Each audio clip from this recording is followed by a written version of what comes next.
I am one of two Aboriginal support workers, and we essentially provide social, emotional, academic support for the students in North Peace. So those students are First Nations, non-status, status, Inuit, Métis, etc.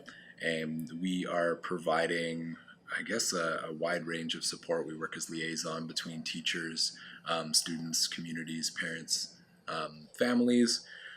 We also work as a liaison between different supports within the community. And a big part of our job, which has been really exciting, has been implementing First Nations content in a meaningful way.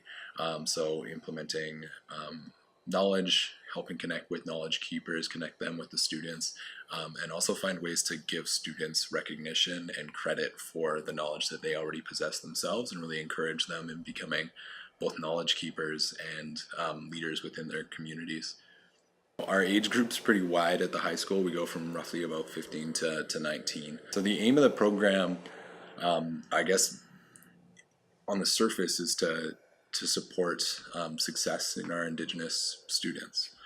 So that looks like a variety of different things. I mean, obviously academic success is a big thing, and supporting our students so that they can go on and have successful careers and meaningful lives and healthy lives. But how are we getting at that, I guess, is a bigger part. And what we've been realizing, and a big focus over the past while, has been encouraging resiliency and fostering resiliency within our students, giving students tools to manage the different stress factors and realities that come up in their lives, so that they can really take that on and take on a leadership role in their own personal life. And then we do stay connected with some of our grads as well. Fort St. John is lucky enough to have a really successful dual credit program. And we are also trying to find ways to kind of build that community beyond the walls of the school, to help students who maybe who've graduated but are still involved as either a knowledge keeper or a support for the students, find ways to keep them involved in our community. Another thing is community development, and building relationships. That's become really, really important to us. And we've noticed, particularly last year, when we invested our time and our efforts with students who really showed strong leadership qualities and really empowered them within the school system to help decide what our community was going to do, what our goals were going to be, what our different projects we're going to be taking on over the year, to help younger students transitioning into our schools, that we were remarkably successful. And so that's really become a big focus, because that's also connected to that resiliency piece. What's really amazing about working with our students is we have quite a large population, over 200 students, Aboriginal students in the high school. Among those 200, some of them might be complete strangers, but within that, over the course of the year, we get to watch these really amazing communities show up, and those students are going to be looking out for each other when they're missing a class or they're dealing with struggles in their personal life. They're also going to be helping new students join that community if they don't have a sense of belonging in the school. They're the ones that are helping us find them and connect with them, and provide that sense of belonging. Again, coming back to implementing First Nations perspectives and knowledge into the classroom with a new curriculum coming in, it's really important that we're integrating knowledge in a way that isn't tokenism, that is actually really honoring those teachings, honoring our elders, demonstrating the immense amount of knowledge that our youth have, and our elders have, and our people have. We in the North have opportunities, for example, of there's some students who are incredible trappers. And those students are perhaps in an outdoor education class in the high school, and these students go and run a trap line on their own on the weekends throughout the rest of their life, and are really powerful knowledge keepers. And so we're looking at that and going, okay, how do we get that student credit for that? How do we allow them to become a teacher to other students who might not have that opportunity or those expertise? And how do we make them feel that their culture and their knowledge is really valued, not only by us, but by the school system as a whole and by their peers? The success stories we've had over the course of the years has really been showing that. Probably talk about it a little bit more later, but programs like Learning Through Our Elders, which we launched a couple years back, but last year really it became something beautiful. We worked with a group of students after school, and they were instructed to connect with an elder whether that was an elder they had an existing relationship with, or whether that was an elder that we would introduce them to and help them build that relationship with, and then to begin to take on a role as a knowledge keeper. So going through the process of learning different protocols with interacting with their elders, learning learning some of the history of colonization and the impact it's had on intergenerational trauma and on elders and communities.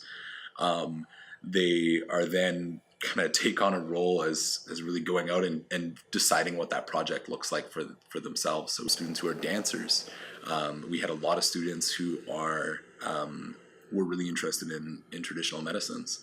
And so they would go out with an elder, with a knowledge keeper, and they would find out what these medicines were. They would learn to identify them. They would learn the protocols and practices with harvesting. And then they presented to the other students on what they had learned throughout that experience. And it was absolutely incredible.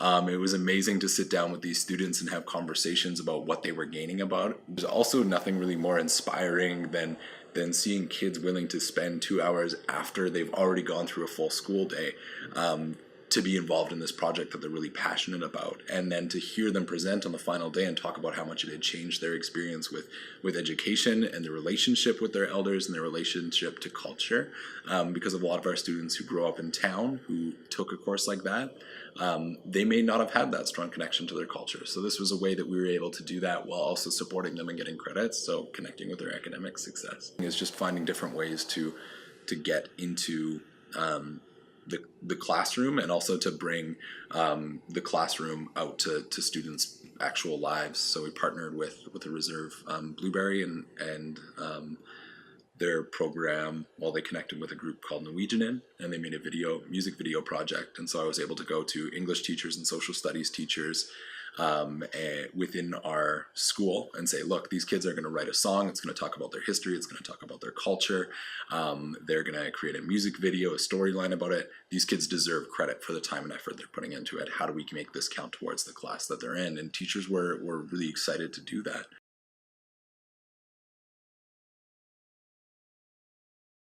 For example, is teachers have been asking us to come in and do language teaching. So bringing in elders who know the Denizal language or the Cree language, and working with those classes to say, okay, we're talking English or we're talking social studies, but what is our relationship to language, and what is the First Peoples of this land's relationship to their language, and how does language allow us to tell stories, and what is at stake when we lose a connection to our language. Bringing things like talking circles into a classroom and helping students manage stress, but also create a sense of community and connection with their fellow students, while also really getting to practice and develop communication and active listening skills, and then grounding that in the teachings that our facilitators were given from their elders, and talking about and paying a tribute to those teachings, and showing why they are so valued, and go from something where initially they might be hesitant to doing it, and now later on in the year they're coming and talking to us and saying, okay, when's the next circle? When are we going to do something like this again? When is an elder coming into our classroom again? The frameworks we've been using for classes like Learning Through Our Elders. Learning Through Our Elders is really, really exciting because it's a school district approved course. So our kids are getting credit for a really exciting piece of a really exciting class, and I would love to see it implemented in more districts across the country.